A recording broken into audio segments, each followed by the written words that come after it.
A'udzubillahi minasyaitonirrajim. Bismillahirrahmanirrahim. Assalamualaikum warahmatullahi wabarakatuh. Alhamdulillah, bersyukur kita. Sebelum kita pergi dengan lebih lanjut, kita buka majlis dengan kitab Al-Fatihah. A'udzubillahi minasyaitonirrajim. Bismillahirrahmanirrahim. Alhamdulillahi rabbil alamin. Ar-Rahmanirrahim. Maliki yaumiddin. Iyyaka na'budu wa iyyaka nasta'in. Ihdinas siratal mustaqim. Siratal ladzina an'amta 'alaihim ghairil maghdubi 'alaihim waladdallin. Alhamdulillah, alhamdulillah, alhamdulillah. Bersyukur kita kehadrat ilahi kerana dengan limpah dan kurnianya dapat lagi kita bertemu lagi pada malam ni. Ustaz Sinar boleh dengar suara saya? Boleh dengar? Alhamdulillah, boleh dengar. Okay, alhamdulillah. InsyaAllah hari ini kita akan sambung lagi kuliah online kita. InsyaAllah pada hari ini kita akan membincangkan dua topik, di mana tajuk yang pertama akan dihuraikan, dibentangkan oleh panel grup Telegram Rawatan Islam, iaitu Ustaz Sinar. Dan insyaAllah pada sesi yang kedua saya akan menjelaskan perkara-perkara mencari adat. Ini adalah topik bab akidah. Perkara-perkara mencari adat ni dan rukun-rukun syahadah ni ianya terkait dengan bab akidah dan juga tauhid dalam rawatan Islam. Okey, insyaAllah tanpa saya membuang masa dengan lebih lanjut, saya menyerahkan majlis kepada Ustaz Sinar untuk meneruskan sesi kuliah. Alhamdulillah, bersyukur kita kepada Allah kerana setelah beberapa tempoh kita bercuti dan kuliah kita tertangguh atas sebab-sebab yang berbagai sebab yang ada dimaklumkan dalam grup, maka pada malam ini kita dapat bertemu semula untuk meneruskan kuliah-kuliah ilmu kita. Walaupun kuliah kita ni bertajuk kuliah Ruqyah Syariah online, namun kita juga akan membahaskan, membentangkan topik-topik tertentu dalam agama Islam yang walaupun nampaknya tidak seperti berkaitan langsung dengan Ruqyah Syariah, namun ia tetap juga ada kaitan. Sebab Ruqyah Syariah ni memang berkaitan dengan ilmu-ilmu lain dalam agama Islam, antaranya ilmu tauhid. Dan saya rasa pada malam ini kuliah kita telah dirakamkan, direkodkan, insya-Allah. Jadi saya akan buka slide.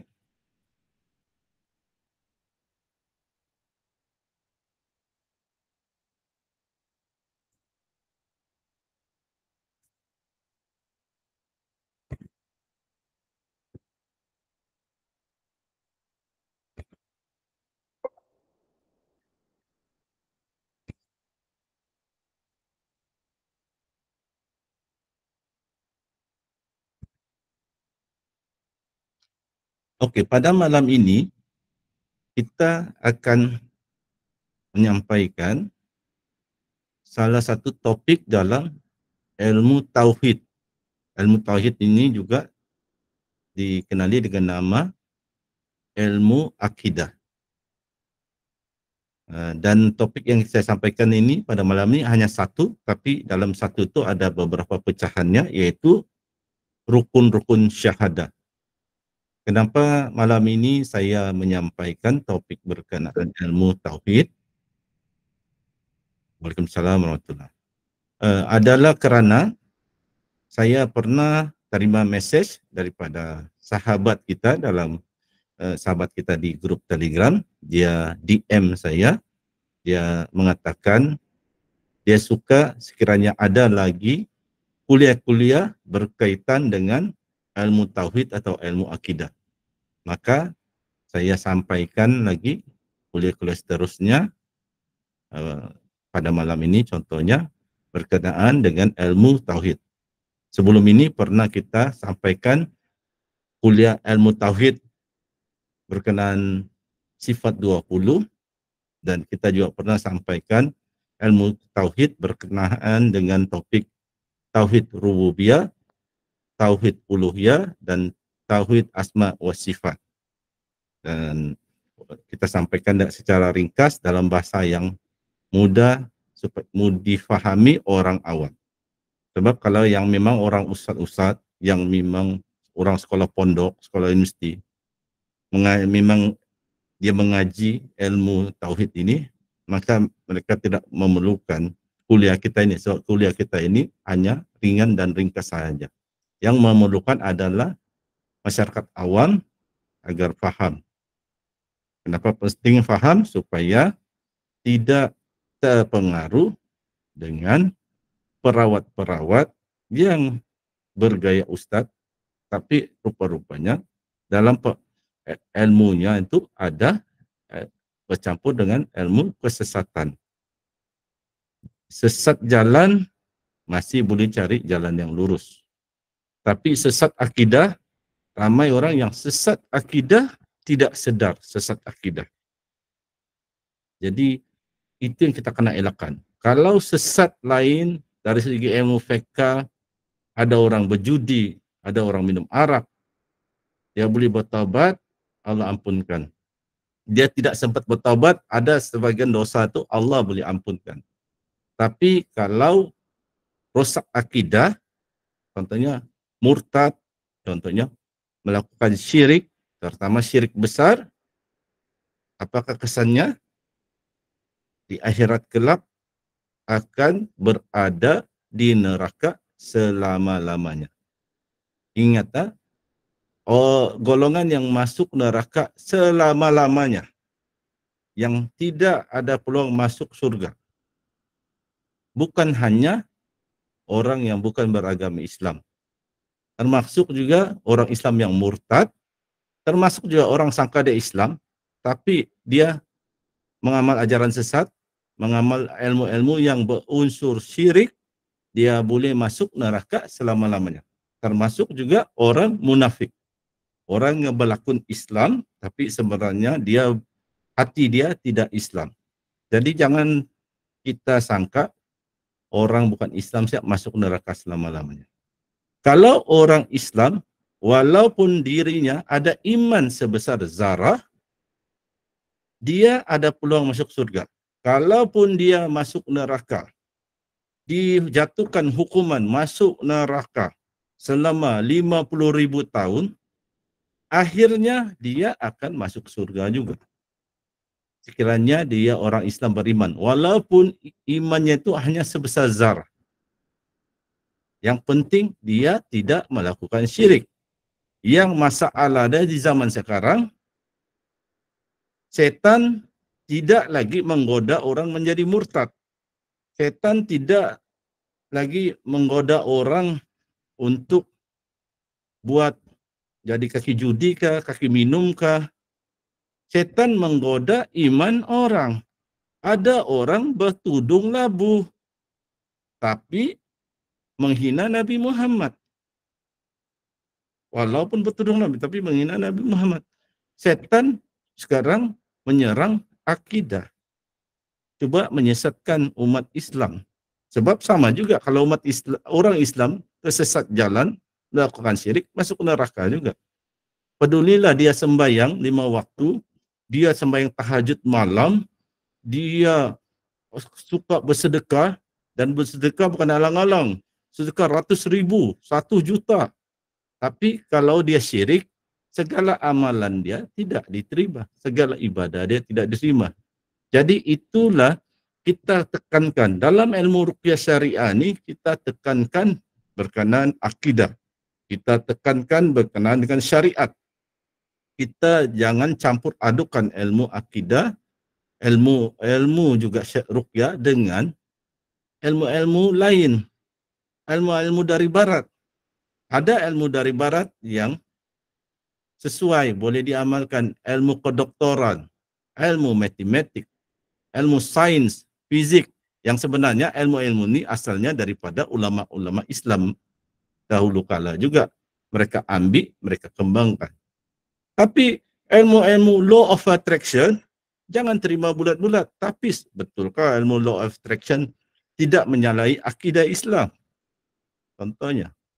Jadi inilah sebagai mukadimah dia, kita belajar juga ilmu tauhid atau ilmu akidah di dalam kuliah online berkenaan, walaupun yang ilmu utamanya adalah ilmu ruqyah, karena ada perkataan syariat itu kita kena belajar juga syariat Islam, akidah Islam. Baru lengkap ilmu kita ini, baru cantik. Bukan siap pandai merawat, tapi boleh nasihati, boleh tazkirah pesakit untuk kembali ke jalan yang benar, ke jalan yang lurus. Ihdinas siratal mustaqim, jalan yang lurus. Sekarang saya akan pergi muka surat seterusnya. Kita bermula, yaitu akidah dan kaitannya ruqyah syariah. Ilmu dan amalan ruqyah syariah mementingkan 3 elemen asas agama, yaitu ibadah, akidah, ibadah, dan akhlak. Ilmu dan ruqyah syariah. Kita mesti ada 3 asas ni. Kita dalam ruqyah syariah ada akidah, tidak boleh akidah yang salah, tidak boleh melakukan syirik, ada ibadah, baca ayat Quran itu adalah satu ibadah juga, dan kita yang merawat perlu mempunyai akhlak yang baik. Walaupun akhlak kita tidak sempurna, kita cuba perbaiki akhlak kita. Dalam akidah Islam, rukun pertama ialah beriman kepada Allah. Untuk beriman kepada Allah, perkara awal yang perlu kita lakukan ialah melakukan rukun Islam yang pertama, yaitu mengucap 2 kalimah syahadah.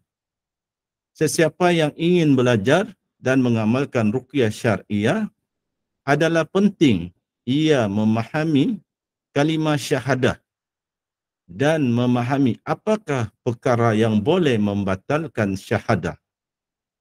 Contohnya, perkara yang boleh membatalkan syahadah ialah melakukan syirik.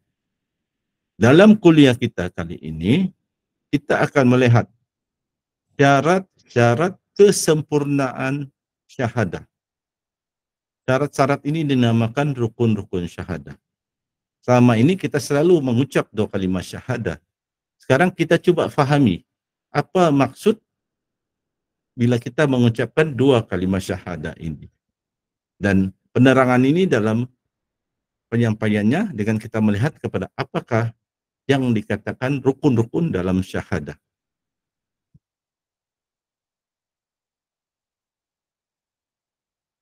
Okey, untuk kita memahami syahadah adalah seperti berikut. Syahadah adalah pengakuan tiada Tuhan melainkan Allah. Apabila disebut 2 kalimah syahadah pula, ialah pengakuan tiada Tuhan melainkan Allah dan pengakuan bahawa Nabi Muhammad itu pesuruh Allah, yaitu Rasulullah. Pemahaman kita berkenaan syahadah ini boleh menentukan kita kekal dalam Islam atau terkeluar daripada Islam. Dan inilah beza kita, antara beza dia kita dengan orang yang menganut agama lain.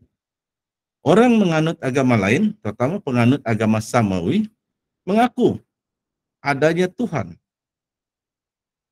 Tapi kalimah syahadat kedua mereka tidak mengakui.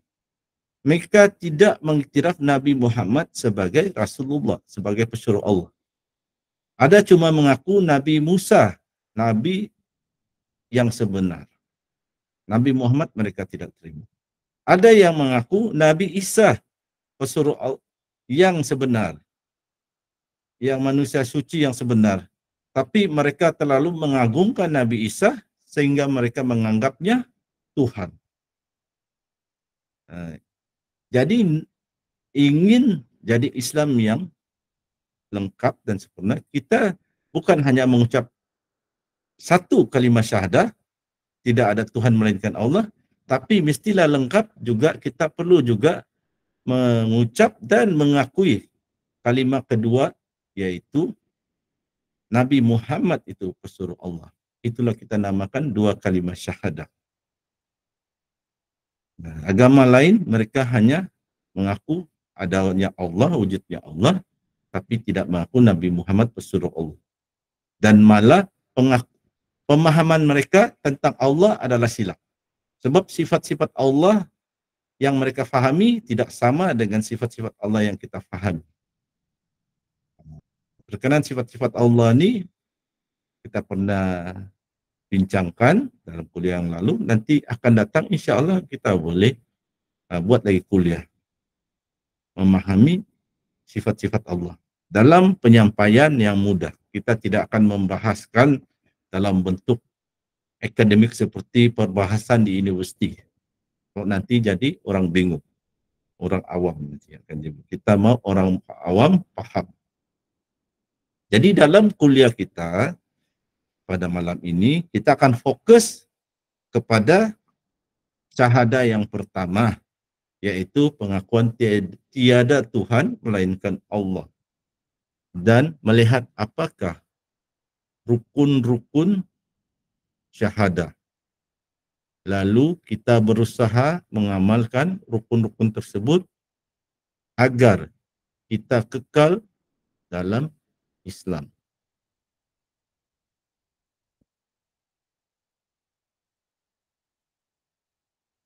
Oke, ini kita memang sudah ketahui dalam solat, terutama tahiyat akhir, kita ada mengucap dua kalimat syahadat. Dan untuk sahnya keislaman dan keimanan seseorang, mesti kita mengucapkan sekurang-kurangnya seumur hidup sekali ucapan asyhadu alla ilaha illallah wa asyhadu anna muhammadar rasulullah, yang bermaksud aku bersaksi bahwa tiada Tuhan melainkan Allah, dan aku bersaksi bahwa Nabi Muhammad itu pesuruh Allah.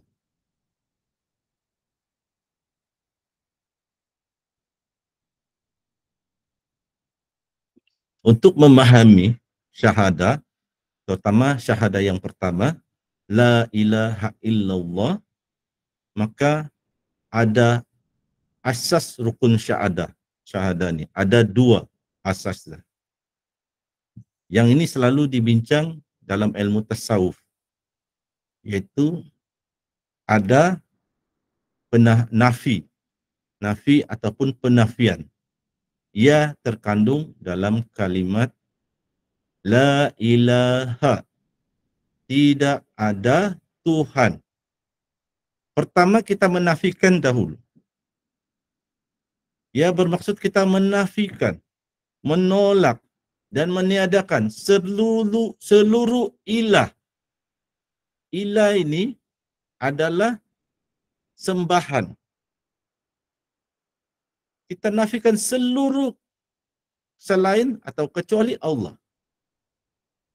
Dan ilah ini bukan, jangan kita bayangkan sebagai berhala Lata dan Uzza semata-mata yang ada di Mekah zaman jahiliyah. Itu pun berhala, itu pun ilah. Tapi bukan itu semata-mata. Bila kita belajar ilmu tauhid, ilah ini banyak. Antara ada tauhid. Coba ingat semula. Kuliah online kita berkenaan tadabbur ayat-ayat ruqyah. Ayat selepas ayat kursi. Ayat kursi adalah ayat ke-255 surah Al-Baqarah. Ayat selepasnya 256 dan 257 menceritakan tentang taghut. Orang-orang kafir, orang-orang kufur, mereka menuhankan taghut. Taghut ini ada berbanyak makna. Ada banyak makna. Antara dia setan pun digelar taghut. Kalau kita dan menyembah ini bukan semata-mata kita sembahyang. Duit pun boleh jadi taghut. Maksudnya duit pun boleh jadi ilah. Tidak ada ilah sembahan. Kalau duit itu kita terlalu mengagung-agungkan duit, uang itu, seperti ada kaum-kaum tertentu yang bukan Muslim, Tuhan itu mereka anggap uang itu mereka anggap sebagai Tuhan kedua. Itu sudah melanggar kalimat la ilaha illallah, yaitu dia menganggap duit itu, uang itu seolah-olah diagung-agungkan, terlalu diagungkan, seolah-olah dia jadi ilah, jadi sembahan, jadi idol. Ilah ni kalau dalam bahasa Inggeris idol, I-D-O-L, idol. Ada kan dalam rancangan American Idol, British Idol. Ilah ini adalah idol. Kita terlalu memuja-muja. Kalau pemain bola sepak pun kita terlalu memuja-muja, dia menjadi ilah juga. Ada kan kalau di barat, mungkin Lionel Messi kah, lalu ke terowong persalinan selepas main bola, ada buat begini kan? Seolah-olah mereka menyembah Lionel Richie pula, si Lionel Messi. Kita sebenarnya orang Islam tidak boleh buat begini. Seolah-olah rukuk atau seolah-olah sujud. Mana boleh kepada manusia. Tapi ada buat. Maradona, orang buat begini. Lionel Messi buat begini. Ada pula orang Islam yang tidak paham akidah, dia pun buat. Malah ada kalau di barat tuh artis pun. Artis mereka buat begini. Itu telah melanggar prinsip la ilaha illallah. Kita kata tidak ada ilah, tidak ada sembahan. Tapi kita sembah, terlalu mengagungkan artis. Sehingga kan macam artis Korea yang namanya artis Korea lelaki namanya BTS. Sehingga dulu ada satu masa remaja-remaja buat satu agama baru, agama BTS. Terus kita apa ini BTS, agama BTS agak rupa-rupanya peminat-peminat kumpulan Korea yang penyanyi-penyanyi Korea lelaki ini, mereka terlampau minat sehingga mereka membuat satu agama baru, agama BTS. Sebenarnya persatuan ataupun community yang peminat yang mengagungkan BTS. Tetapi mereka gunakan istilah agama BTS. Sebenarnya kalau dalam Islam tidak boleh. Silap-silap boleh jatuh syirik. Dan ini yang berlaku di kalangan bukan saja remaja. Sebab remaja ini nanti mereka akan besar. Mereka akan kawin, mereka akan berkeluarga, akan besar. Mereka akan bimbing anak mereka sama seperti pemikiran mereka. Jadi ini kita kena jaga. Jadi kalau kita tidak dapat merubah masyarakat di Malaysia ini begitu ramai, sekurang-kurangnya kita jaga diri kita jaga keluarga kita, istri kita, anak kita, agar jangan mengadakan ilah-ilah selain Allah, menyembah tauhid, menyembah artis, terlalu mengagungkan artis, menyembah ahli sukan, terlalu mengagungkan wang sehingga ke tahap ilah, sembahan. Jadi itu rukun yang pertama. Kita nafikan, jangan ada kita terlalu mengagungkan benda-benda lain, termasuk juga azimat. Jangan kita mempercayai azimat ini boleh melindungi kita. Barulah rukun asas yang kedua, isbat, penetapan. Apabila kita menafikan semua ilah-ilah, semua Tuhan-Tuhan palsu, tidak ada Tuhan yang mutlak kecuali satu, yaitu la ilaha illallah. Ia terkandung dalam kalimat illallah. Kecuali Allah. Allah lah satu-satunya Tuhan yang mutlak. Tuhan yang maha agung, maha besar, maha kuat. Segala-gala maha. Semua sifat-sifat jamal, sifat-sifat jalal, sifat-sifat yang paling agung semua ada pada Allah. Sifat yang paling sempurna. Jadi maksud yang rukun kedua ini, kita menetapkan dalam hati kita bahwa seluruh ibadah kita, sama ada yang zahir seperti solat, atau yang batin seperti tawakal, roja yaitu menaruh harapan, khauf yaitu takut, hanya untuk Allah semata-mata. Jangan takut hantu. Tengok wayang takut sedikit boleh. Nampak harimau takut dia memaham kita di kampung boleh. Tapi jangan terlalu takut jin yang merasuk, seolah-olah macam jin itu terlampau kuat, sedangkan Allah lagi maha kuat.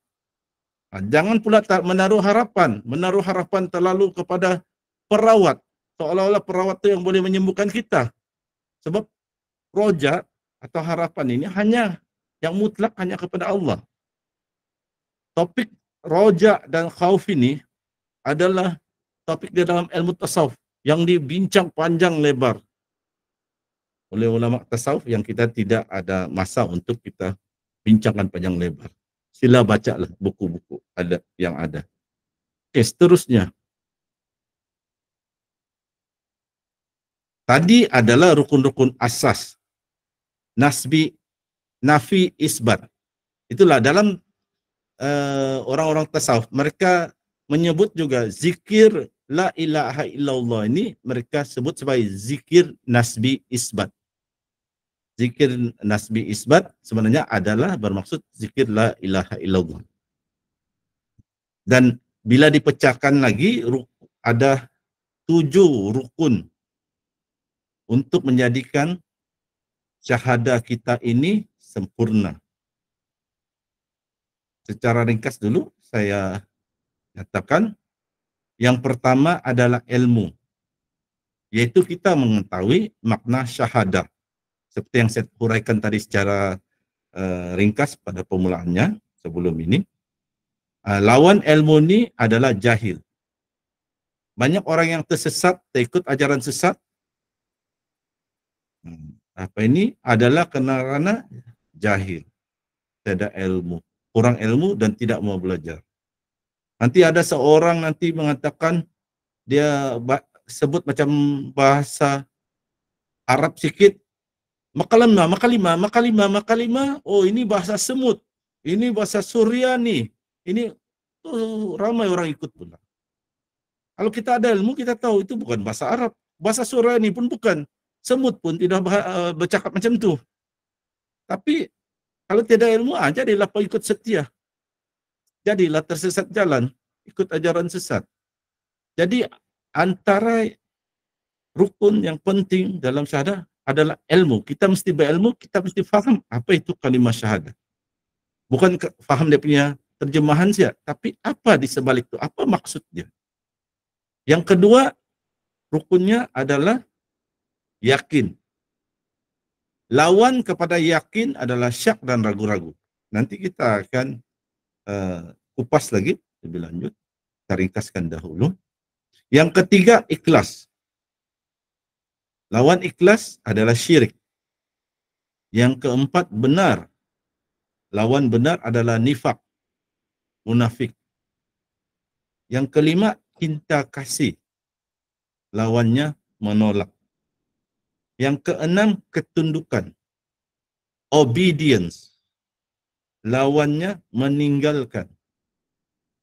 Yang ketujuh, penerimaan, acceptance. Lawannya menolak, reject. Dan ada sebahagian ulama pula menambah ada rukun ke-8, yaitu mengingkari sebagai rukun yang ke-8. Jadi ini secara ringkasnya dahulu adalah rukun-rukun syahadah.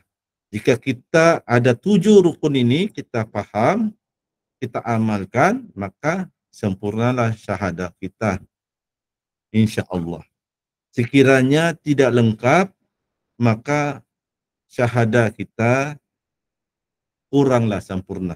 Bukanlah kita dikatakan terus kita ini bukan Islam, tapi kita punya syahadah atau iman kita kurang, tidak berapa lengkap. Oke, kita pergi ulas rukun-rukun ini. Oke, rukun yang pertama adalah ilmu. Apakah maksudnya? Seseorang yang mengucapkan kalimat syahadah perlu ada ilmu, yaitu sekurang-kurangnya tahu maksud la ilaha illallah. Ia perlu tahu apa yang dinafikan dan apa yang diisbatkan. Nafi isbat ini telah saya terangkan tadi secara ringkas. Kalau ingin dalil, bolehlah lihat sendiri dalam surah Muhammad, yaitu surah ke-47 ayat 19. Saya tidak akan baca dan uraikan ayat tersebut untuk menjimatkan masa.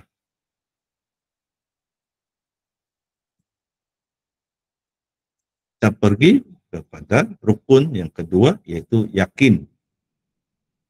Apakah yang dimaksudkan dengan yakin? Seseorang yang mengucapkan kalimat syahadah perlu yakin 100% dengan kandungan kalimat syahadah. Seseorang mesti yakin 100% bahwa Allah Maha Esa dan satu-satu yang berhak disembah. Tidak boleh zan, tidak boleh syak-syak, wasangka, tidak boleh was-was. Tidak boleh cakap, ya Allah tu Esa. Tapi mungkin juga betul cakap, ada kumpulan lain cakap, Allah ada anak. Mungkin betul Allah ada anak. Ataupun mungkin Allah ni dia boleh jadi 3, jadi 4. Tak boleh. Mesti yakin 100% Allah itu tunggal, Esa. Qul huwallahu ahad. Tidak boleh ada ragu-ragu, walau sedikit pun. Dan mesti yakin Allah lah yang berhak disembah. Bukan Lata, bukan berhala Uzza, bukan Azimat, bukan kita sembah wang, bukan kita sembah pemain bola, bukan kita sembah artis. Yang layak disembah, yang mutlak ada yang layak disembah adalah Allah.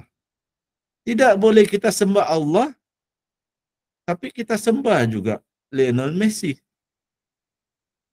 Kita sembah Allah, tapi kita sembah juga Lady Gaga. Kita sembah Allah, kita sembah juga BTS. Kita sembah Allah, kita sembah juga Blackpink.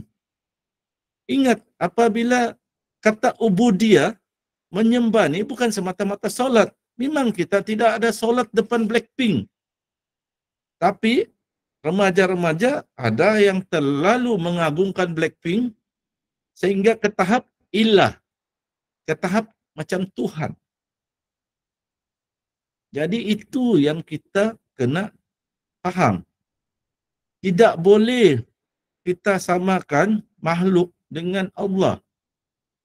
Allah pemberi rezeki. Tidak boleh kita anggap azimat itu boleh mendatangkan rezeki kepada kita.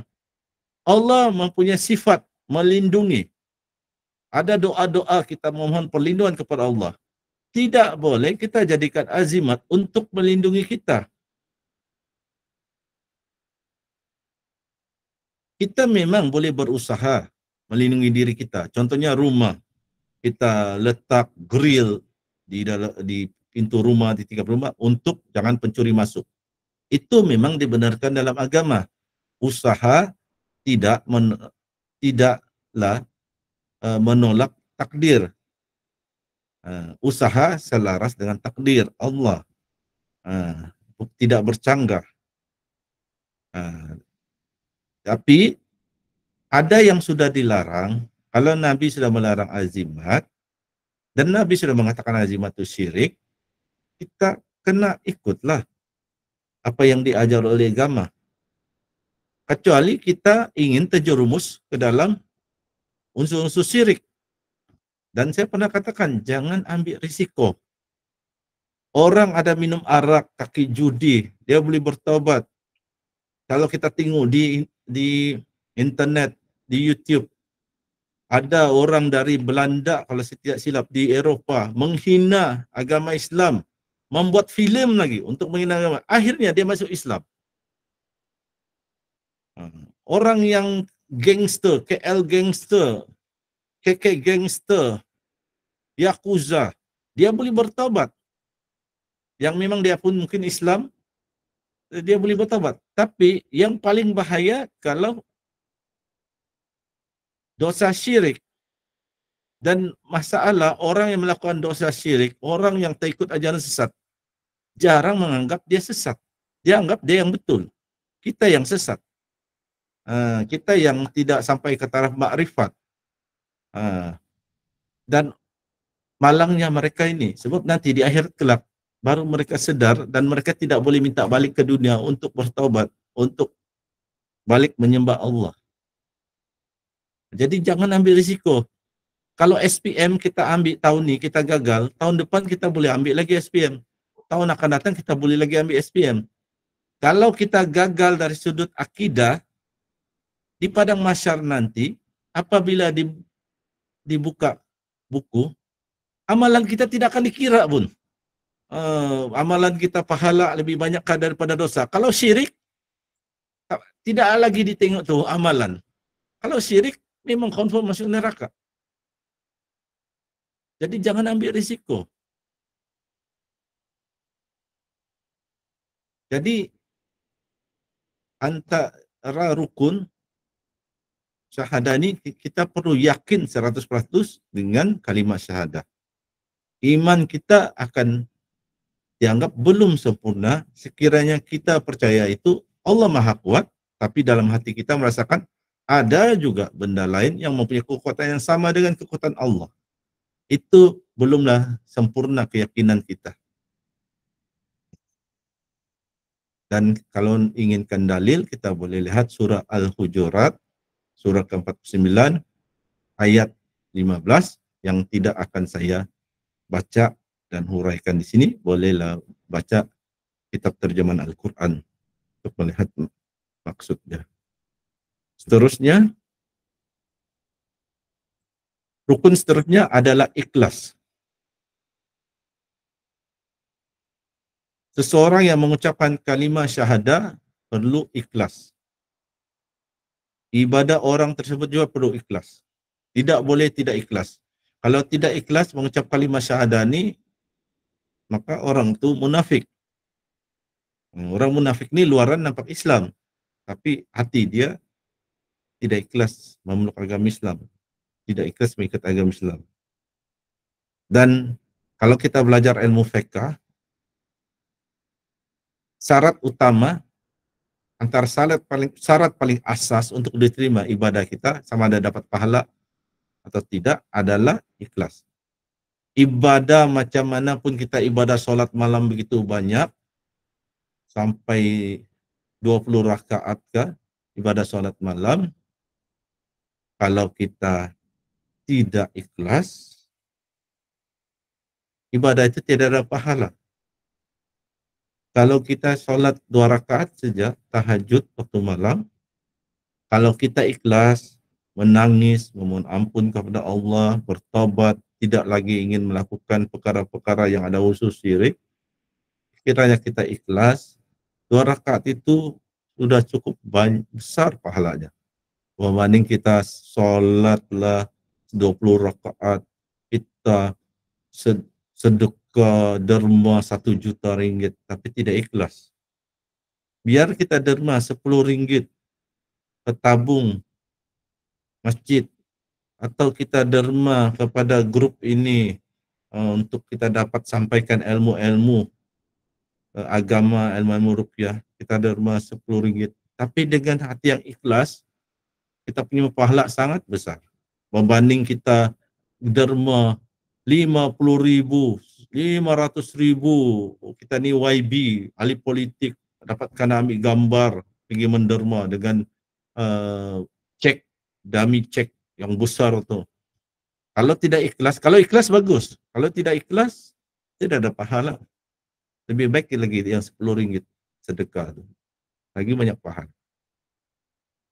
Jadi ikhlas ini penting. Itulah kalau macam saya sebutkan tadi, kalau kita solat malam, tapi kita sebenarnya ingin dikagumi manusia, perbuatan kita tidak ikhlas beribadah kepada Allah. Jika kita mengakui Allah Maha menyembuhkan, tapi hati kita masih merasakan azimat boleh menyembuhkan, azimat boleh menjadikan kita kebal, azimat boleh kita pakai di lengan, di pinggang, boleh orang jadi takut. Azimat kalau kita pakai susuk di mulut, boleh kita suara nyanyi sangat merdu. Jadi mungkin kita kena lihatlah sama ada ikhlas kita ini sempurna atau tidak. Perbaikilah. Kalau kita perbaiki cara-cara kita tingkatkan diri kita, perbaiki diri kita untuk mencapai rukun-rukun syahadah ini, yang untungnya bukan siapa-siapa, diri sendiri.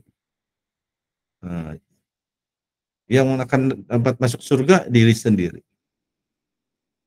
Tuan, puan, datu, datin, kalau ikhlas beribadah, dapat pahala diri. Dapat tuan, puan, dapat pahala, itu dapat lagi rahmat Allah, tuan, puan, masuk surga. Saya belum tentu, saya ajar yang macam ini, saya ajar. Tapi saya sendiri kalau tidak ikhlas, belum tentu saya masuk surga. Kalau Allah bagikan orang-orang tertentu macam Al-Hafiz, boleh tarik 70 orang bersama-sama dia masuk surga. Kalau ada orang ingin tarik saya masuk surga, alhamdulillah. Kalau tidak, masing-masing kita mengharapkan amal ibadah kita. Bukan amal ibadah kita yang membawa kita masuk surga, tetapi dengan amal ibadah kita, kita harap Allah reda dengan kita. Bila Allah reda dengan kita, Allah beri rahmatnya kepada kita, kita dapat masuk surga. Tapi kalau kita tidak beribadah atau kita tidak ikhlas dalam kita mentauhidkan Allah, Allah tidak reda, jadi harapan untuk masuk surga tipislah. Dan kita tahu antara yang paling Allah marah, murka adalah orang yang mensyirikkan Allah. Jadi tentang ikhlas ini, dalilnya bolehlah kita lihat di antaranya dalam surah Al-Baqarah, yaitu surah ke-98 ayat 5. Dan sebenarnya banyak lagi ayat-ayat lain, surah-surah lain. Saya bagi satu contoh saja. Boleh dirujuk nanti di terjemahan Al-Quran.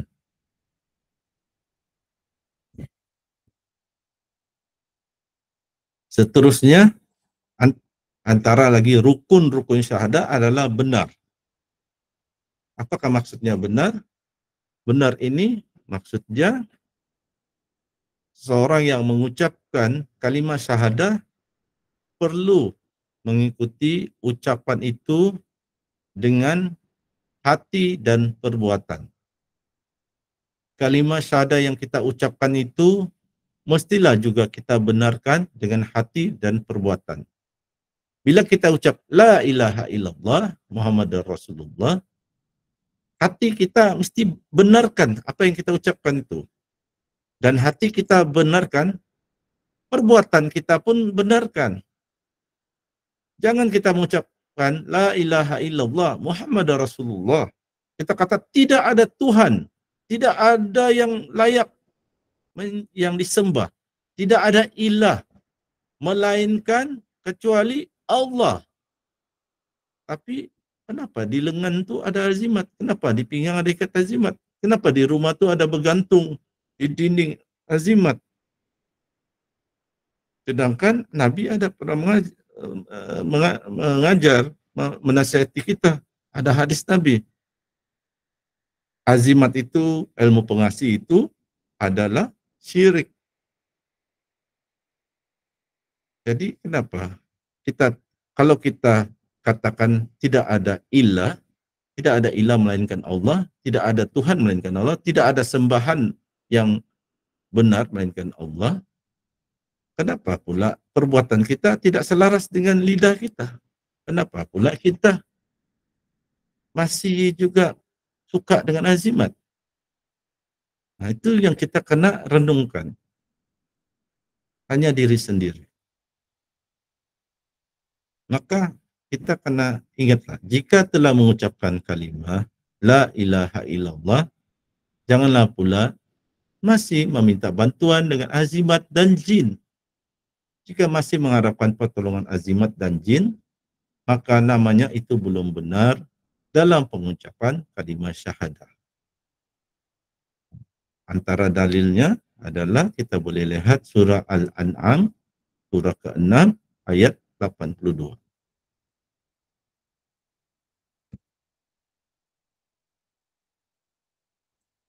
Seterusnya, rukun yang seterusnya adalah cinta kasih. Love. Jadi apabila kita mengucapkan la ilaha illallah, perlu ada perasaan cinta, cinta kasih. Itu kita cinta, kita kasih kepada Allah.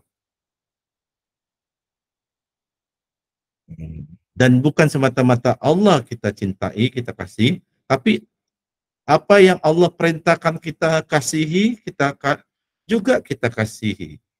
Kalau Allah perintahkan kita menghormati dan mengasihi para rasul, pertamanya Nabi Muhammad SAW, maka kita juga mencintai Nabi Muhammad SAW. Itu yang dimaksudkan secara ringkasnya rukun cinta kasih. Antara dalilnya kita boleh lihat dalam surah Al-Ma'idah, surah ke-5 ayat 54. Oke, seterusnya.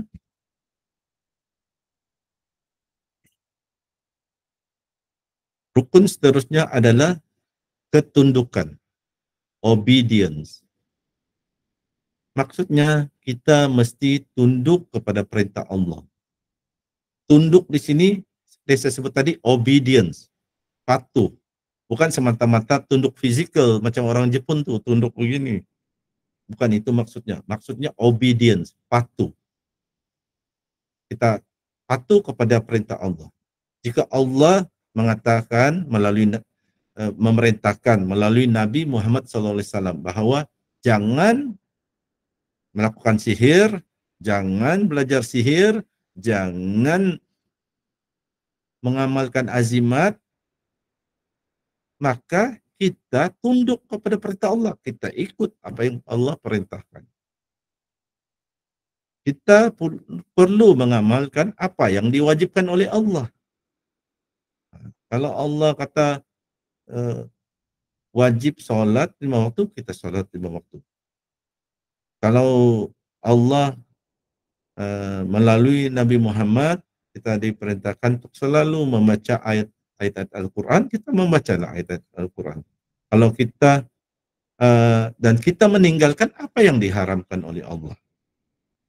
Dan bukan semata-mata apa yang tertulis di dalam Al-Quran, perintah dan larangan. Tapi apa yang diperintah dan dilarang oleh Nabi, itu juga adalah sebagian daripada perintah dan larangan Allah. Allah telah melantik Nabi menjadi Rasul di dunia ini. Jadi antara perintah dan larangan ada disampaikan kepada Nabi, Nabi menyampaikan kepada kita. Apabila dilarang menggunakan azimat, maka kita tinggalkanlah azimat. Itulah maksudnya ketundukan. Kita patuh dengan perintah. Sekiranya kita masih lalai mengikuti perintah Allah, maka kita masih beragama Islam. Nah, ini kita kena pahamlah.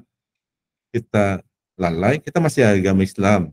Namun iman kita tidaklah sempurna. Kita ada orang Islam, tapi dia suka minum arak. Tidaklah bermakna dia tak keluar dari agama Islam. Cuma imannya kurang sempurna.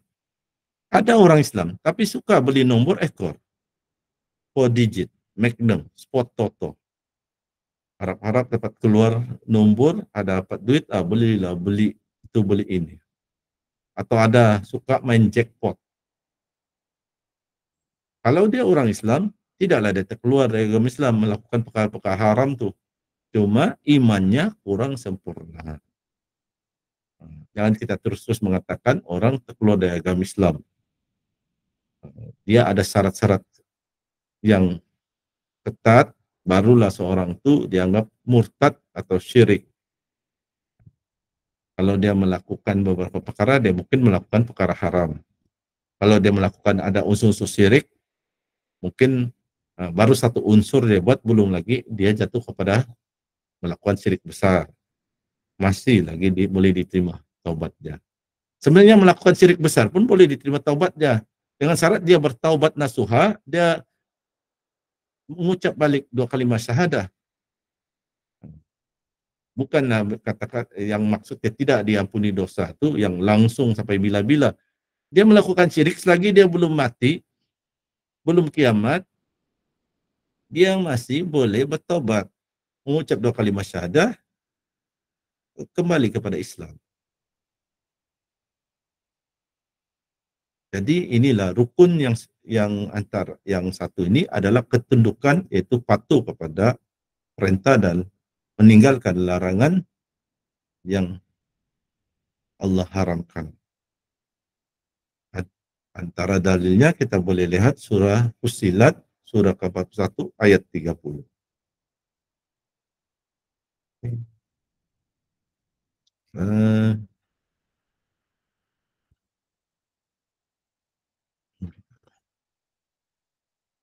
Oke.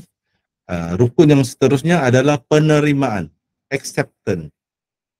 Maksudnya adalah kita menerima semua ajaran yang terdapat dalam tuntutan kalimah la ilaha illallah di dalam hati dan juga lisan. Kita menerima ajaran yang datang dari Allah dan Rasul-Nya. Bermakna kita menerima apa-apa yang diajarkan dalam Al-Quran dan hadis. Apabila Rasulullah SAW mengharamkan azimat, tapi kita masih suka memakai azimat, maka tauhid atau iman kita belumlah sempurna. Itu sebagai satu contoh. Dalil tentang rukun penerimaan ini bolehlah kita baca dalam surah Al-Ahzab, surah 33, ayat ke-36. Seterusnya,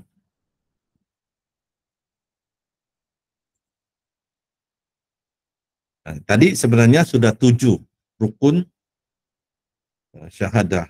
Tapi ada ulama yang menambahkan rukun ke-8, yaitu mengingkari. Jadi saya terangkan juga apa maksudnya. Maksud rukun mengingkari ini ialah seseorang yang percaya pada kalimah la ilaha illallah perlu mengingkari penyembahan kepada taghut dan seumpamanya. Dalam ayat 256 dan 257 surah Al-Baqarah, yaitu ayat selepas ayatul kursi, Allah telah mengingatkan kita untuk mengingkari taghut, untuk jangan bertuhankan taghut. Taghut ialah setan atau apa sahaja yang disembah selain Allah, dan yang disembah itu menyesatkan. Contohnya, kita meyakini jin boleh membantu sehingga kita mengagungkan jin, lalu jin itu menyesatkan kita. Jadi jin itu adalah dalam keadaan itu dia adalah masuk dalam kategori taghut.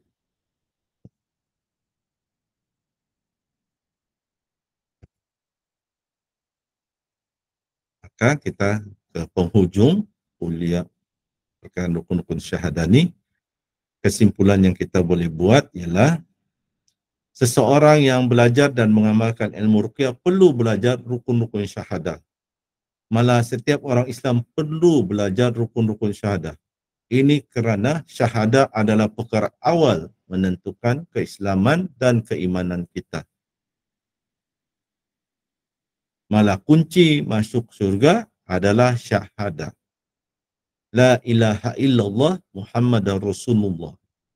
Itu kunci masuk surga. Siapa tidak mengucap kalimat syahadah, tidak percaya kepada kalimat syahadah, dia bukan beragama Islam, dan bila dia bukan beragama Islam, dia tidak meyakini kalimat la ilaha illallah Muhammad Rasulullah, sedangkan itu adalah kunci pintu untuk membuka pintu surga dan masuk ke dalam surga, maka dia tidak akan, kalau orang yang tidak percaya kalimat itu secara lisan, secara iman di hati dan juga perbuatan, maka dia tidak akan dapat masuk surga. Sekarang ini sesiapa masih hidup, masih ada harapan. Orang-orang barat pun, orang Mat Saleh, sekarang ini ramai yang masuk Islam. Mereka insya Allah dapat masuk surga apabila mereka mengucap kalimat syahadah. Yang kita Islam, dari lahir Islam, yang kita yang kena jaga iman kita. Jangan waktu mati pula murtad. Waktu yang nazak pula, tua-tua pencen, pergi belajar agama, tapi ajaran sesat pula. Jadi syirik. Jadi kita kena jaga iman kita. Jangan pula kita yang lahir Islam nih, penghujung hidup kita murtad atau syirik. Na'udzubillah. Ambil contoh orang-orang barat. Dulu lahir bukan Islam. Sekarang masuk Islam. Maka mereka menjadi pendakwah yang lebih hebat dari kita. Mereka berani berdakwah untuk dan berhujah dengan orang lain, menunjukkan betapa agama Islam yang betul. Jadi kita kena ingat, kunci masuk surga adalah syahadah. Rusak syahadah kita, rusak iman kita, harapan masuk surga itu jadi tipis. Maka pelajaran rukun-rukun syahadah adalah sebahagian daripada pembelajaran ilmu tauhid. Itu juga dikenali dengan nama ilmu akidah. Ilmu tauhid adalah luas dan mendalam. Apa yang disampaikan di sini adalah sebahagian kecil sahaja daripada ilmu tauhid yang luas dan mendalam. Sekiranya ada ruang masa yang sesuai, maka datang kita boleh belajar pula perkara-perkara yang membatalkan syahadah. Jadi setakat itu sahaja penyampaian saya berkenaan dengan rukun-rukun syahadah pada malam ini. Saya akan tutup slide sebelum saya serahkan majlis ilmu kita ini kembali kepada Coach Kamarun. Saya akan tutup slide dahulu.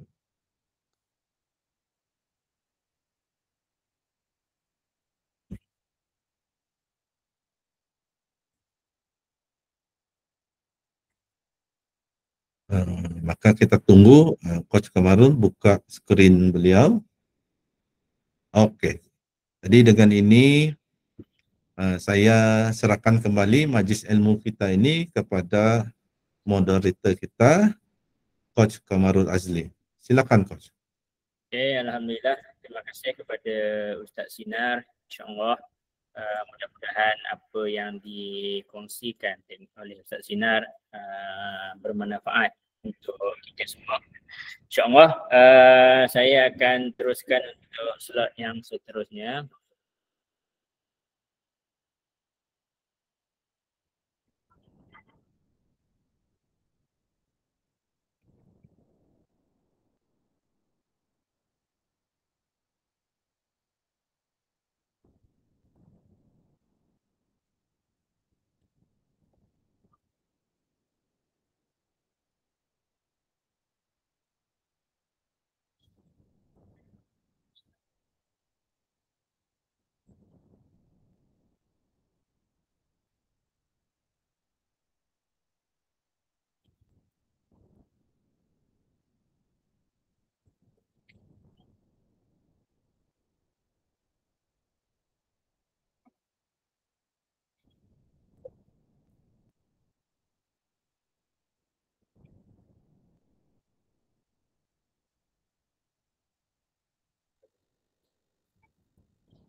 Okay, Untuk pada minggu ini saya akan membicarakan tentang perkara mencari adat.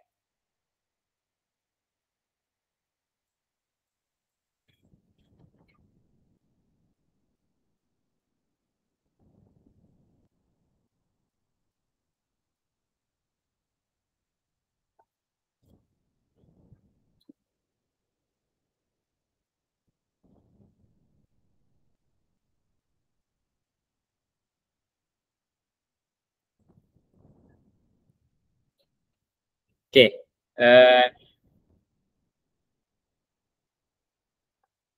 Apakah yang dimaksudkan dengan perkara mencari adat? Perkara mencari adat ni merupakan satu perkara yang luar biasa berlaku ke atas manusia.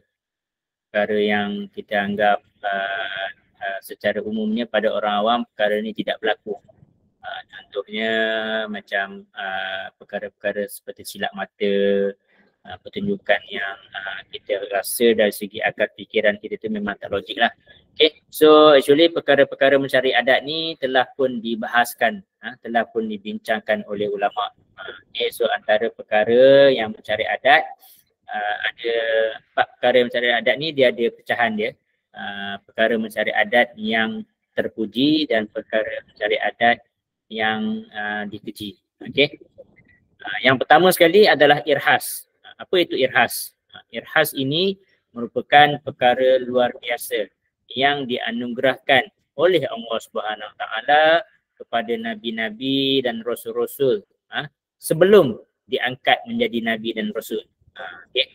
Contohnya Nabi Isa boleh bercakap semasa baginda masih dalam buaian. Perkara ini itu contoh yang pertama. Ataupun kalau kita tengok sirah Nabi Muhammad SAW pada waktu baginda berniaga, bermusafir dan berniaga, ada awan yang menutupi perjalanan baginda Rasulullah. Pada waktu itu Rasulullah SAW masih belum diangkat menjadi Nabi dan Rasul. Tapi perkara luar biasa tu sudah pun berlaku untuk menunjukkan ciri-ciri kenabian dan kerasulan baginda.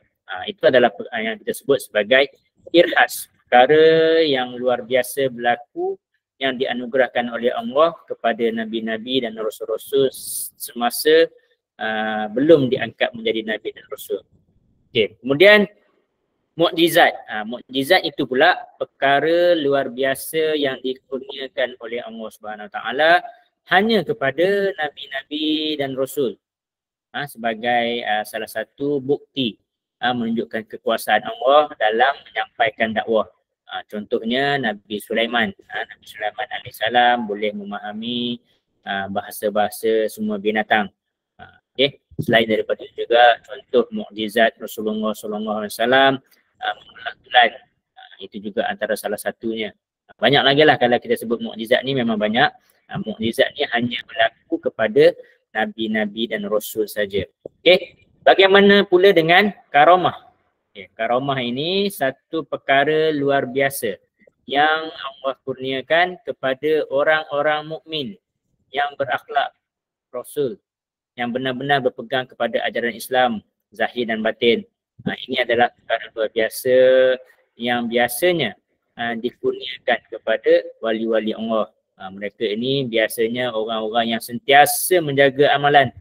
Sentiasa menjaga amalan, sentiasa menjaga zikir, sentiasa menjaga amalan sunnah, sentiasa menjaga Al-Quran. Dan mereka ini biasanya sangat mahir dalam bidang-bidang ilmu fardu ain, usuluddin, fiqh, tasawuf. Dan mereka memang sentiasa melakukan ketaatan. So Allah Subhanahu Wa Taala ni memberikan mereka satu kelebihan, satu macam kita kata hadiah lah. Allah kurniakan kepada mereka. Ini yang selalu kita pernah dengar cerita-cerita orang lama yang mana ada orang tua isi minyak motor, dia tumpah minyak motor habis, tak ada orang boleh pump minyak, dia ambil air daripada sungai, masukkan dalam motor dan tiba-tiba enjin boleh hidup, jalan. Itu antara perkara-perkara karamah yang berlaku ke atas para wali yang banyak kita ceritakan. Okey, selain daripada itu juga apa yang disebutkan sebagai al-ma'unah. Al-ma'unah ialah perkara luar biasa yang Allah Subhanahu Wa Taala kurniakan kepada orang awam. Yang ditimpa apabila ditimpa suatu musibah atau ke atas dirinya. Ini ma'unah ni dia boleh berlaku pada sesiapa sahaja. Kadang-kadang kita tengok orang tu dia accident, contohnya dia accident yang kita tengok kereta dia total loss, tapi dia dalam keadaan okey, dia dalam keadaan luka-luka ringan sahaja. Inilah disebut sebagai al-ma'unah, yang perkara luar biasa yang Allah bagikan kepada orang awam. Okey, ini juga berlaku kepada orang Islam dan juga orang bukan Islam. Contoh lagi kita tengok banyak juga kes yang orang tu dia lalu satu jalan, elok dia lepas je, tiba-tiba accident di tempat tu, tapi tak kena dia. Ini perkara ni juga dipanggil sebagai al-ma'unah. Dia berlaku secara tiba-tiba atas bantuan Allah Subhanahu Wa Taala. Okey, itu 4 perkara, perkara mencari adat yang dikeji. Perkara mencari adat yang dikeji pula istidraj. Apa itu istidraj? Istidraj adalah perkara luar biasa yang Allah Subhanahu Wa Taala kurniakan kepada mereka yang berpura-pura beramal dengan amalan soleh. Walaupun mereka mahir dengan ilmu fardu ain dan lain-lain, mereka berbangga dengan luar biasa perkara luar biasa tersebut yang berlaku ke atas diri mereka, sedangkan mereka mengetahui bahawa punca sebenar perkara tersebut sebenarnya adalah daripada Allah. Bahawa perkara istidraj ni nikmat yang Allah Subhanahu Wa Taala bagi kepada seseorang tu yang menyebabkan orang tu juga semakin jauh, semakin lalai daripada Allah Subhanahu Wa Taala. Contohnya kekayaan seseorang. So kita dapat tengok ramai orang di muka bumi ni dia kaya. Tapi disebabkan dia kaya tu, dia lupa bahawa kaya tu merupakan salah satu nikmat, satu rezeki daripada Allah. Disebabkan dia kaya, maka dia bercakap sombong, dia bercakap angkuh. So inilah yang kita panggil sebagai istidraj. Okay. Selain daripada tu, sihir. Sihir adalah perkara luar biasa yang Allah kurniakan kepada orang awam yang belajar ilmu sihir yang bercampur dengan ikatan perjanjian dengan syaitan, di mana dia mampu untuk berkomunikasi dengan jin ataupun menggunakan jin sebagai khadam untuk membuat perkara-perkara yang luar biasa lah. Okay. InsyaAllah itu adalah sihir. Silap mata. Okay. Silap mata juga merupakan salah satu perkara yang perkara mencari adat. Tapi silap mata ni dia lebih kepada kecepatan tangannya. Tangan dia cepat membuat pertunjukan dan sebagainya. Kenapa saya nak menerangkan tentang perkara-perkara mencari adat ni? Kita semua kena tahu bahawa apa tujuan saya menjelaskan tentang perkara-perkara mencari adat tadi. Kita semua kena faham bahawa dalam dunia rawatan Islam, rawatan ruqyah ataupun rawatan alternatif ni, banyak perkara-perkara yang luar biasa berlaku. Merawat daripada jauh, menggunakan gelombang aura, merawat menggunakan scan jarak jauh dan sebagainya. So kalau tanya saya, ini merupakan perkara-perkara yang mencari adat, perkara yang luar biasa. So berbanding dengan perawat ruqyah syariah, mereka hanya membacakan sahaja ayat ruqyah dengan niat untuk menarik rahmat Allah. Tapi kita bimbang perawat-perawat di luar sana yang macam tiba-tiba sembelih daripada jauh, yang tiba-tiba tangkap jin masukkan dalam botol. Kita bimbang perkara-perkara tersebut merupakan salah satu perkara-perkara mencari adat istidraj. So sebab tu kita nak kena faham jugalah. Kita takut ramai di antara kita yang tertipu dengan perkara-perkara yang kita nampak luar biasa pada mata kita. Tidak kurang juga kalau kita tengok ramai juga perawat-perawat yang melakukan perkara seperti bedah batin. Misalnya bedah batin nampak macam nampak macam keluar darah dan sebagainya, kita takut bahawa perkara-perkara itu sebenarnya bukan istidraj yang akan merosakkan kita. Okay. Itu yang kita kena fahamlah sikit. Okay. Kita boleh bezakan, antara mukjizat, yang mana satu mukjizat, yang mana satu karamah. Okay. Mukjizat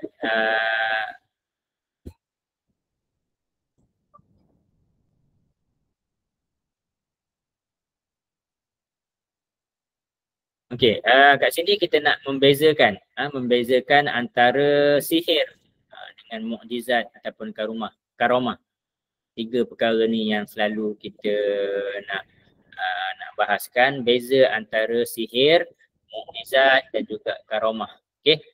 Mukjizat dan karamah ni Allah kurniakan tanpa perlu dipelajari, tanpa untuk diamalkan. So maksudnya kelebihan-kelebihan mukjizat, kelebihan-kelebihan karamah ni dia tak boleh kita nak belajar. Allah nak kurniakan pada masa dan ketika itu, itulah yang Allah kurniakan. Dia ada syarat-syarat dan tempoh tertentu. Misalnya tongkat Nabi Musa yang menjadi ular, itu adalah mukjizat, hanya berlaku pada ketika itu sahaja. Ianya tak dapat nak dipelajari.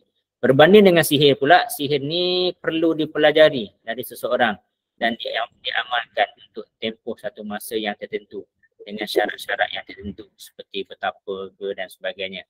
Okay, itu perbezaan yang pertama. Kaedah mengajar mukjizat, karamah.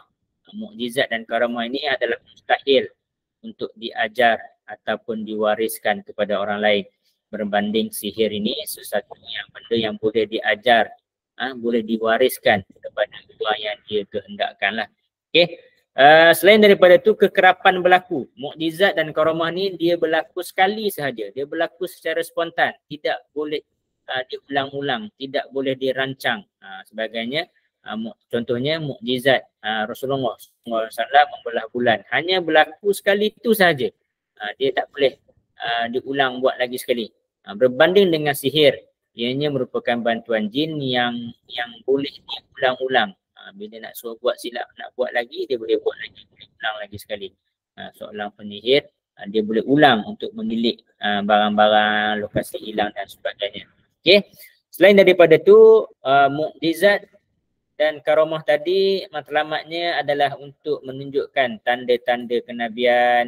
Karamah tadi merupakan tanda-tanda kemuliaan seseorang wali Allah. Berbanding sihir merupakan satu penghambaan kepada si iblis. Okay. Itu antara perkara-perkara yang kita kena faham, insya-Allah, perkara-perkara asas yang kita kena faham tentang apa itu mukjizat, karamah, irhas. Okay. Sebab apa saya menekankan perkara ni?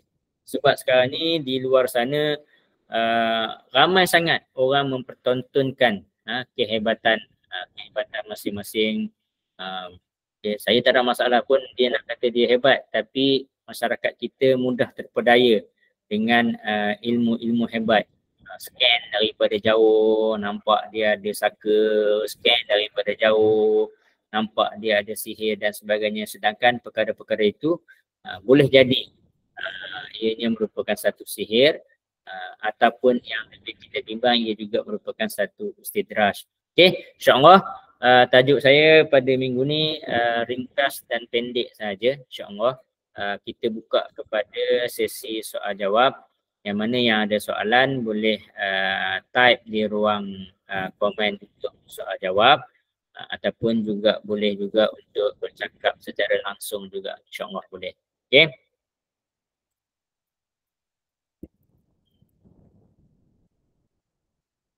Jika ada soalan boleh teruskan kemukakan soalan, insyaAllah kita akan cuba memperjelaskan.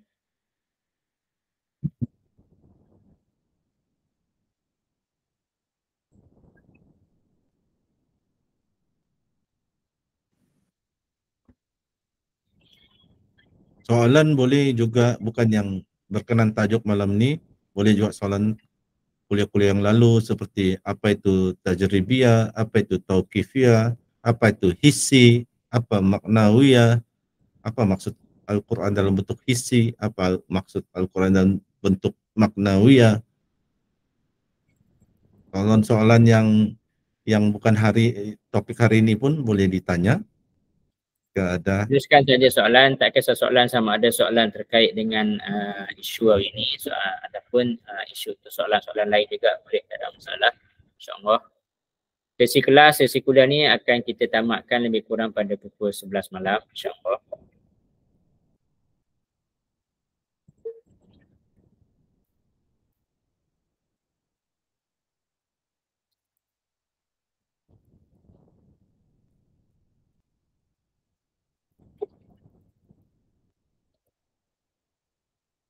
Tak ada soalan malam ni?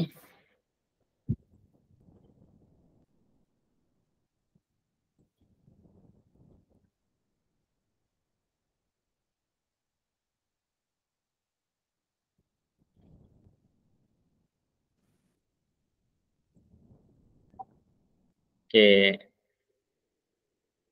Since tak ada soalan, saya teruskan sikit.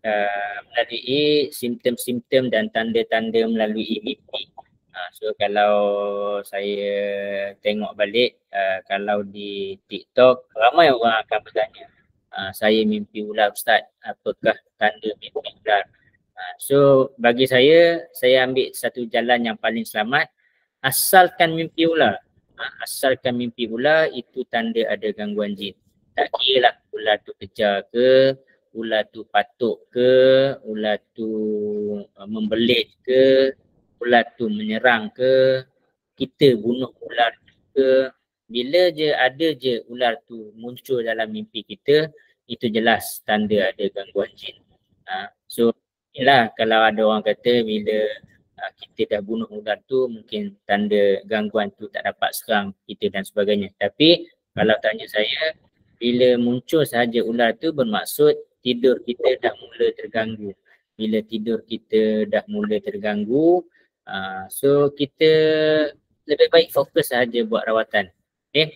So banyak sangat pecahan-pecahan dia. Kalau mimpi-mimpi ular hitam biasanya terkait dengan sihir. Kalau mimpi-mimpi ular yang ada kala putih ke, biru ke, hijau ke, merah ke, kadang-kadang dia terkait dengan jin-jin berdamping ataupun jin-jin saka. So dia mungkin berbeza-beza secara detail. Tapi biasanya saya lebih suka ambil penempatan yang paling selamat. Asalkan mimpi ular, itu tanda ada gangguan jin. So teruskan sahaja buat rawatan. Sebab kalau jin sihir pun kita tetap kena buat rawatan. Kalau jin saka pun kita tetap kena buat rawatan. Kalau jin tu memang dah ganggu kita, serang kita pun kita kena buat rawatan. Andai kata ular tu mati, kita bunuh dia, pun kita kena cek semula untuk buat rawatan sama ada masih ada saki baki ataupun sisa-sisa dia. So kalau ular tu seekor ke, ular tu banyak ekor ke, itu juga masih lagi menandakan adanya gangguan jin. Cuma menjadi satu macam keseronokan lah di media sosial ni, nak tanya, okay, ini tanda ular 4 ekor, tanda 4 ekor jin yang sedang ganggu saya. Kalau mimpi ular putih, ada saka yang sedang berdamping dengan saya. Kalau mimpi ular hitam, ada sihir. Orang kita ni dia sangat suka kepada cerita-cerita. Kadang-kadang banyak sangat cerita ni boleh merosakkan juga kehidupan kita. So jawapan saya, ubat saja. Jumpa perawat dan buat rawatan sahaja. Okey, ada soalan? Kuliah malam jelas, saya mohon keluar awal sebagai ada pelawat buat pemutaran. Kan ada soalan tadi. Okey, Tuan Azam tak bagi soalan. Ada siapa-siapa yang nak share soalan ataupun Ustaz Sinar ada nak tambah apa-apa topik, boleh? Okey, saya ingin menambah ada 2 perkara lah. Satu, tanpa mendedahkan identiti orang tersebut, saya ada dihubungi oleh seseorang, dia orang Sabah tapi tinggal di Semenanjung. Dia cerita dia minta pandangan saya lah, tapi sebenarnya dia banyak mengikuti kursus-kursus, malah dia pernah minta rawatan dengan Coach Kamarul, dan kalau saya tidak silap dia pernah ikut kursus kah atau tak silap saya, atau dia cuma rawatan. Tapi dia dia beritahu saya, dia alhamdulillah, dia kata dengan dia dia dapatkan rawatan dengan Coach Kamarul, banyak perubahan dia sekeluarga, dia dan suami sehat. Yang dia risau yang keluarga dia di Sabah, kalau ada unsur, dan dia ada rancang, cuma mungkin kalau dia, sebab dia serasi sesuai dengan cara Coach Kamarul, dia nak bawa Coach Kamarul, kalau tapi berdasar tengok keadaan dengan keluarga dia, untuk merawat keluarga dia, ibu dia, kakak dia di Sabah. Cuma dia beritahu Coach Kamarul, kata kena timbanglah dulu sebab belanja tu nak bawa. Tapi kalau mereka sanggup silakan. Dan dari saya puji orang itu sebut. Dia ada masa dia hadir juga ke kuliah online kita ni. Cuma dia senyap. Dia bukan orang yang aktif menulis atau berinteraksi. Tapi dia sebenarnya dia dengar dan dia belajar. Dia patuh. Dia ada beli buku Coach Kamarul. Dia beli produk. Malah dia sendiri menjual produk Coach Kamarul.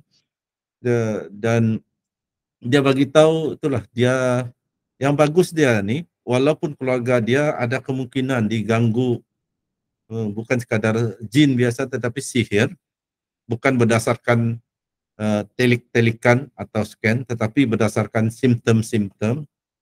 Dan saya rasa Coach Kamarul pun ada nasihati dia, saya pun ada nasihat mereka lah.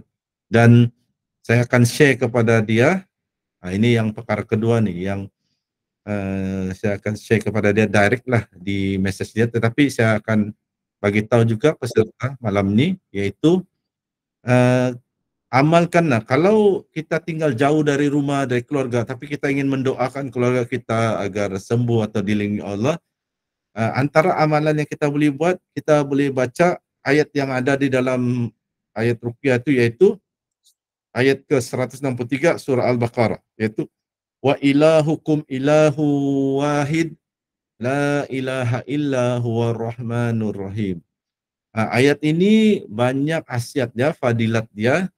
Antara dia kalau anak lari bersama dengan boyfriend atau suami kena pukau bersama dengan, insya-Allah kita baca, kita nak cari tak tahu mereka berada di mana, kita baca 100 kali sehari, 200 kali sehari, insya-Allah Allah akan buka hati mereka. Kalau mereka dipukau, akan pukau itu mungkin akan tawar, mereka mungkin boleh akan hubungi kita untuk balik ke rumah. Salah satu contohnya. Ada banyak lagi kelebihan dia. Antaranya kalau orang nak mengantar sihir ataupun sudah mengantar sihir untuk membatalkan sihir, insya Allah.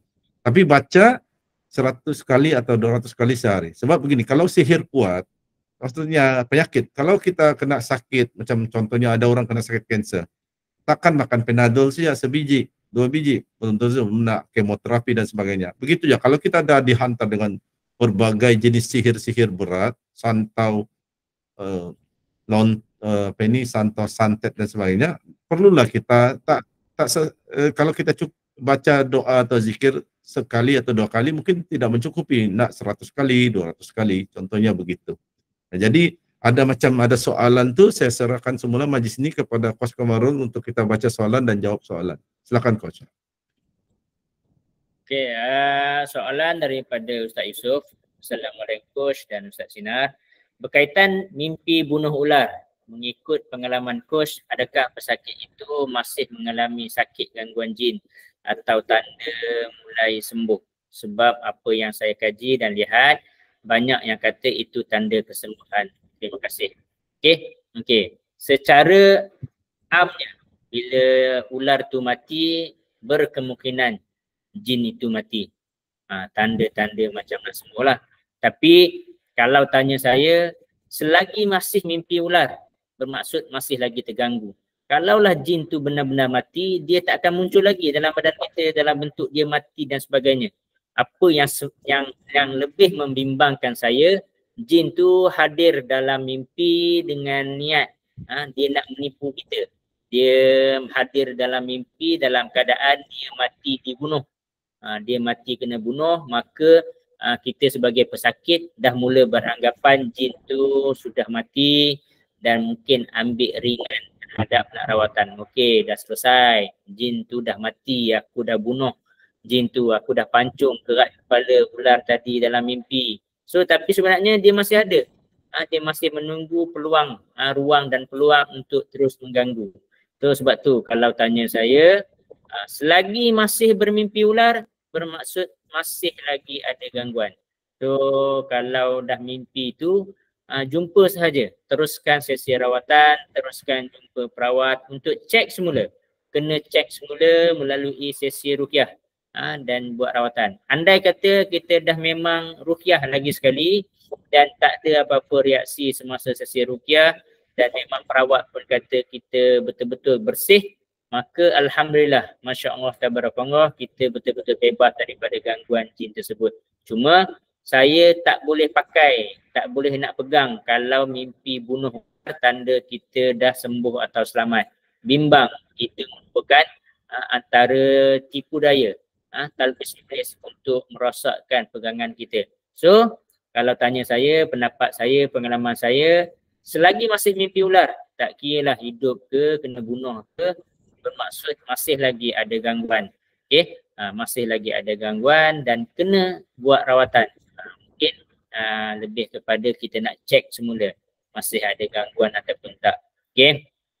Itu jawapan saya kepada Ustaz Yusof. Okay? So insyaAllah bagi saya pendapat peribadi saya lah, pendapat peribadi saya. Kalau ada orang lain kata dah tak perlu berubat, itu terpulang lah. Kalau tanya saya, selagi masih mimpi ular, tak kira lah kena bunuh ke, dibunuh ke, membunuh ke, bermaksud masih lagi terganggu. Okay? Ada soalan-soalan lain lagi? Ustaz Sinar pergi ke tandas, maka kalau ada soalan boleh teruskan bertanya. Saya akan cuba bantu untuk memberi jawapan, insyaAllah.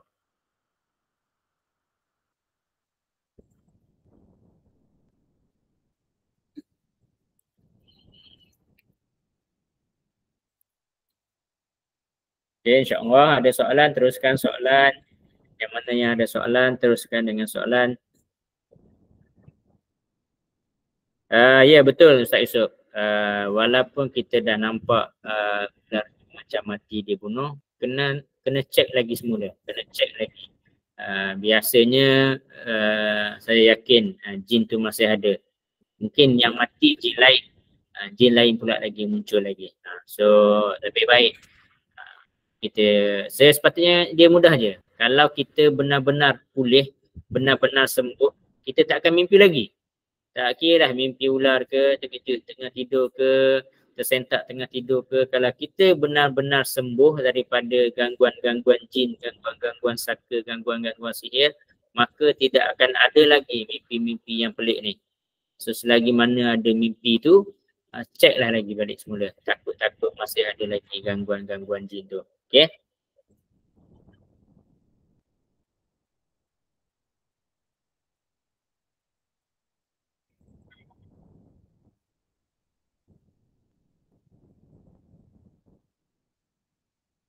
Ada soalan lain? Ada soalan lain? Nak tanya?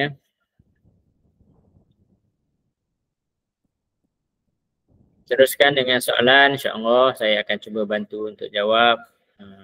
Kita akan tamatkan sesi kuliah pada hari ini lebih kurang pada pukul 11 malam. So anda kata ada soalan, boleh teruskan bertanya, insyaAllah. Semoga jawapan saya tadi clear untuk Ustaz Yusof, insyaAllah. So kalau tanya saya, pendapat saya, walaupun dah mimpi bunuh ular tu, kena teruskan lagi rawatan susulan untuk cek semula. Takut-takut masih ada lagi. Okay. Ada soalan lain? InsyaAllah kita masih ada lebih kurang 10 minit lagi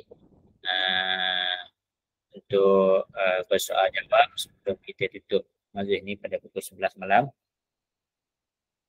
Soalan-soalan boleh diteruskan sama ada soalan-soalan yang berkaitan dengan topik hari ini ataupun soalan-soalan lain juga. Tak ada masalah, insyaAllah.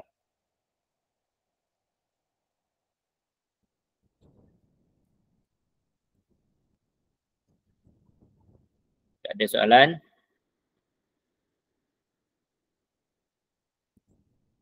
So sebagai kata-kata nasihat juga, yang mana yang memang sakit, pedulikan, jangan dipedulikan sangat asalkan bab-bab tanda-tanda ni. Selagi masih bermimpi, selagi masih ada simptom, maka teruskan rawatan, gandakan zikir-zikir harian, okey, untuk kita betul-betul pulih sepenuhnya. Ustaz Sinar ada nak tambah mengenai soalan daripada Ustaz Yusof? Terima kasih Coach.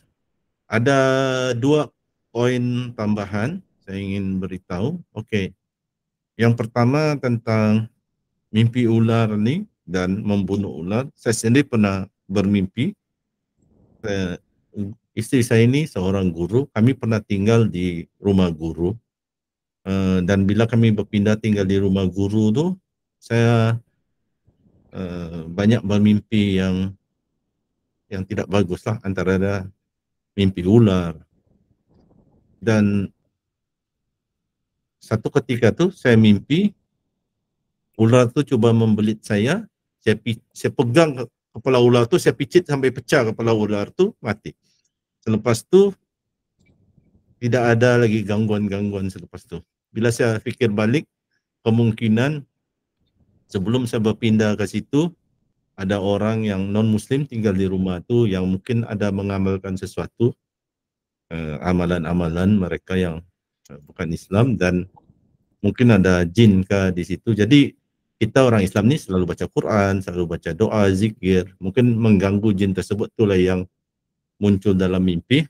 Dan mungkin akhirnya apabila yang saya mimpi ular tu cuma membelit, saya picit kepala dia, pegang sebab dia nak belit saya kan, saya cuba pegang untuk kepala untuk dia tidak terus membelit saya, dan pecah kepala dia. Mungkin itu gambaran kita berzikir, kita berdoa dengan doa-doa dan zikir ayat-ayat Quran yang kita baca tu, Allah jadikan pendinding kita, diselamatkan oleh Allah daripada serangan sihir atau serangan jin tersebutlah. Itu satu contoh. Poin kedua, kalaulah juga dikatakan mimpi kita ada mimpi ular mengganggu kita, pesakit lah contohnya, beberapa kali mimpi ular, dan setelah menerima rawatan dengan peruqyah, lakukan ruqyah mandiri, dia mimpi ular mati, atau sama ada dia membunuh ular tu atau ular tu mati. Kalaupun itu sebagai petanda kepada proses penyembuhan, recovery, tetapi kita kena ingat, seperti yang coach bagi tahu, kena teruskan juga ruqyah mandiri dan dapatkan lagi sesi seterusnya ruqyah. Sebab mungkin orang tu diganggu bukan satu jin, tapi beberapa jin. Mungkin dia ada gangguan jin sihir. Mungkin yang mati itu jin sihir, tapi dia ada gangguan juga didampingi dengan jin saka. Dia juga mungkin ada jin asyik juga yang jatuh hati kepada dia, mendampingi dia. Jadi baru satu jin yang sama ada meninggal dunia ke ataupun dah cabut lari dari tubuh pesakit.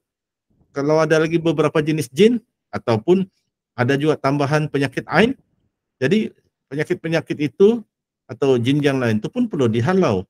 Penyakit ain itu perlu dirawat juga. Jadi jangan hanya karena satu, itu kita bolehlah bagi satu positive thinking, motivasi untuk kita dalam proses penyembuhan. Atau peruqyah menasihati bahwa itu proses kesembuhan. Tetapi jangan berhenti daripada rawatan, sebab mungkin ada gangguan jin-jin lain ataupun ada gangguan penyakit-penyakit lain seperti ain. Jadi teruskan rawatan seperti yang Coach Kamarul katakan. Itu tambahan daripada saya, 2 poin. Saya serahkan semula kepada Coach Kamarul. Okay, alhamdulillah masa pun dah pukul 11, kita pun tak ada soalan-soalan baru. Saya rasa insyaAllah kelas kuliah untuk malam ni sampai setakat ini saja. Saya serahkan kepada Ustaz Sinar sebagai kata-kata penutup sebelum saya tutup majlis. Silakan Ustaz Sinar. Terima kasih Coach, dan terima kasih kepada yang hadir pada malam ini. Penghujung ni kita ada 13 orang, ada yang masuk dan tapi ada keluar awal. Kita faham, dan alhamdulillah kita dapat teruskan kuliah-kuliah kita ini. Belajarlah dan terus belajar, sebab mungkin ada benda yang selama ini mungkin istilah kita tidak berapa faham. Apabila kita menghadiri kuliah, kita akan menjadi lebih faham.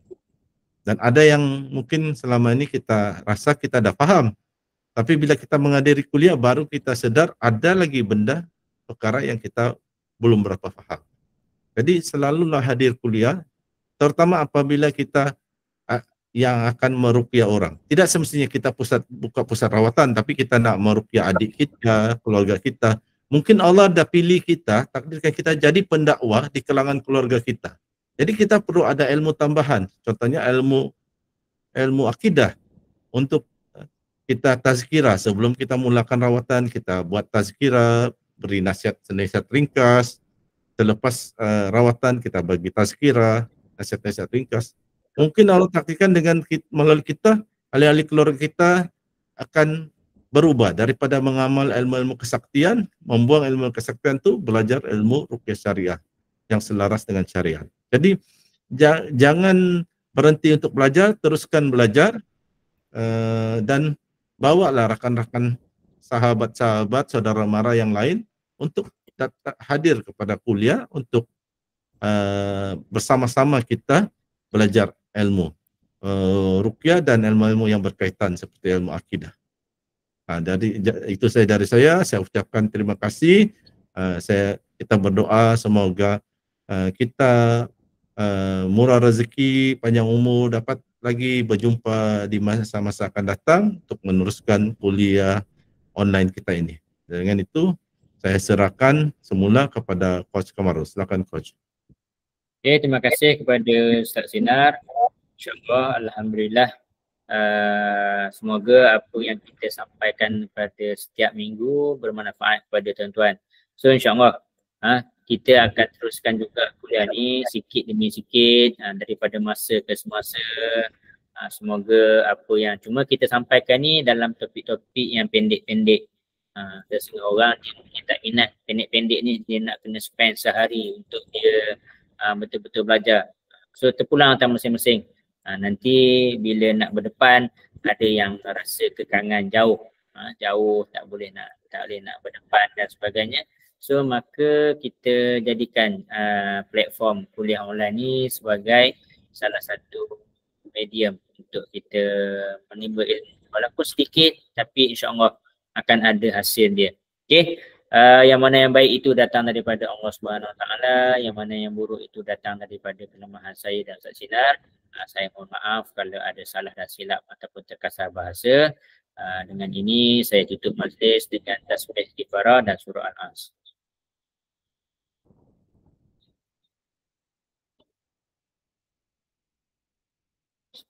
Alhamdulillah, maka dengan ini sampai setakat ini saja sesi kuliah pada malam ini. Sehingga kita berjumpa lagi di minggu hadapan dengan tajuk yang lain. Okay. Assalamualaikum warahmatullahi wabarakatuh.